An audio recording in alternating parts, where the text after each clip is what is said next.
அதிசயம்!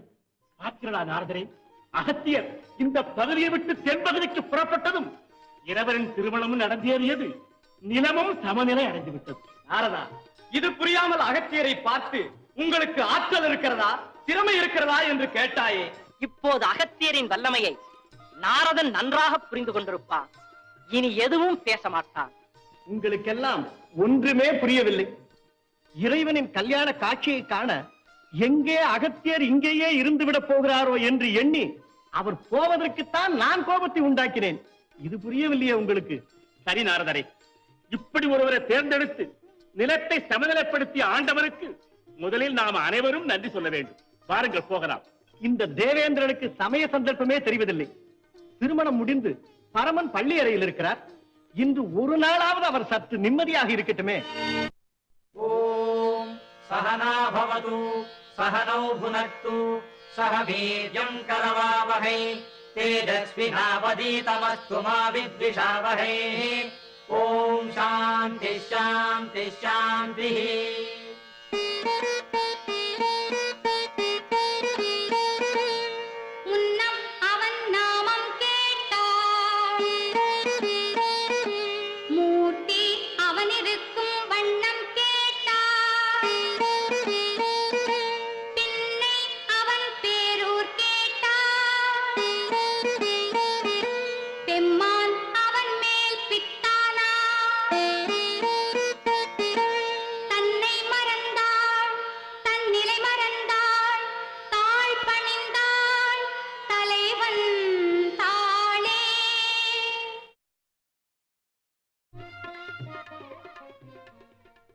உலகை காக்கும் பரம்பொருளே, என்னை காக்க வந்த திருவருளே, உங்களை அடைய பலகாலம் தவம் இருந்தேன்.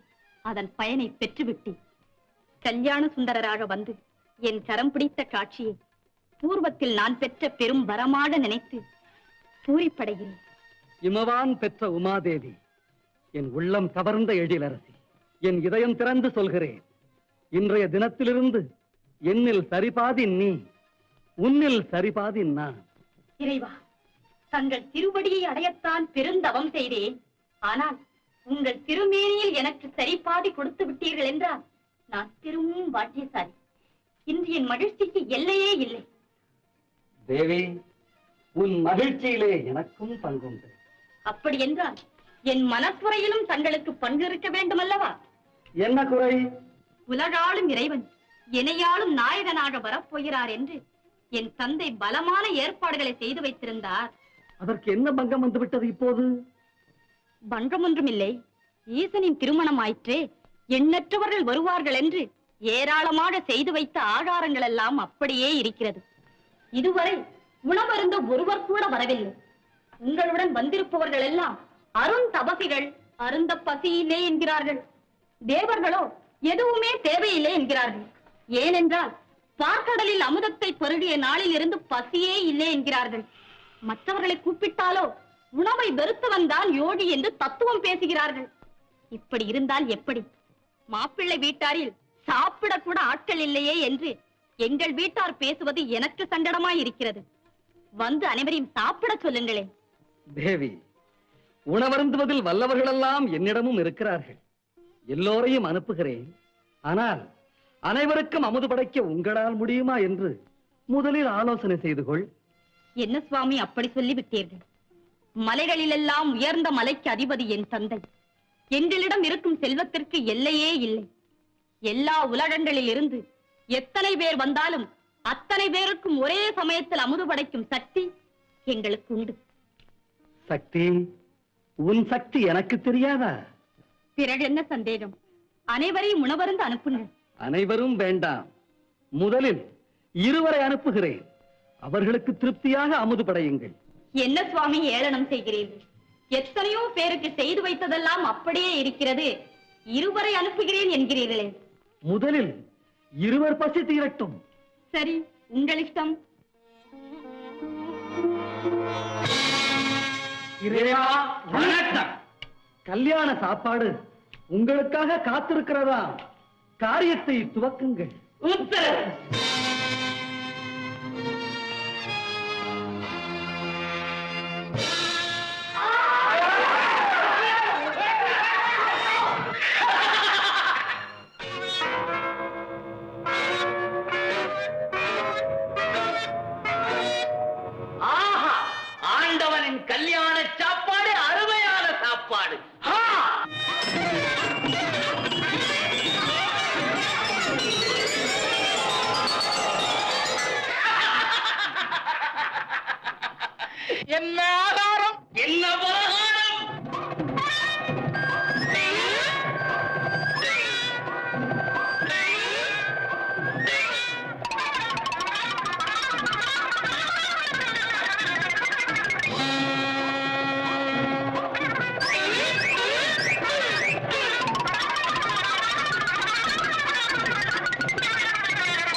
நாங்கள் என்னவென்று சொல்வது? ஈசனால் அனுப்பப்பட்ட 2 பூத கணங்கள் மட்டும் வந்து எல்லோருக்கும் செய்து வைத்திருந்த கல்யாண சாப்பாடு முழுவதையும் தின்று தீர்த்து விட்டார்கள். இப்படியே அவர்களை விட்டுவிட்டால் எங்களை எல்லாம் சேர்த்து விழுங்கி விடுவார்கள் போல இருக்கிறது. தோழியர்களே, திருமண சாப்பாட்டை மட்டும்தான் சாப்பிட சொல்லி பூதகணங்களுக்கு என்னுடைய உத்தரவு. அதை மீறி உங்களையெல்லாம் தின்று விட மாட்டார்கள். பயப்படாதீர்கள், சென்று வாருங்கள்.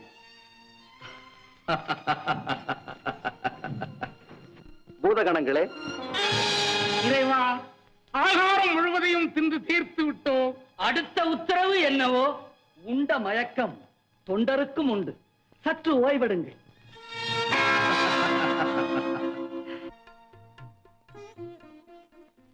உங்களால் தயாரிக்கப்பட்ட உணவையெல்லாம் என்னால் அனுப்பப்பட்ட இருவரே தின்று தீர்த்து விட்டார்கள்.